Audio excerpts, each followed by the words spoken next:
এই টঙলা চহৰত ৰংজালী বৈশাগু উৎসৱ পালন কৰিছে তাতে আপোনালোকৰ মাজত দেখুৱাইছোঁ।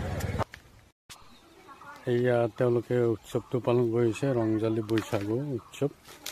আচলতে এই উৎসৱটো তেওঁলোকে টঙলা টাউনত প্ৰায় পাতিয়ে থাকে। আজি প্ৰায় 30 বছৰমান হ'ল তেওঁলোকে এই উৎসৱটো পালন কৰি আহিছে। গোটেই টঙলাবাসীৰ বৰ সম্প্ৰদায়ৰ ৰাইজসকলে তেওঁলোকে কিছু দৃশ্যাংশ আপোনালোকৰ মাজত আবদ্ধ কৰিছোঁ, আপোনালোকে চাই ল'ব।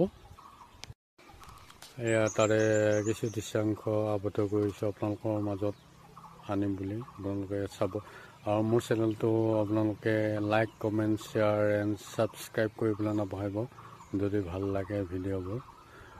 আপোনালোকৰ মৰম আদৰ পাই এনেকৈ আগুৱাই গৈ আছোঁ, গতিকে আগলৈও যাতে এনেদৰে সঁহাৰি জনায়।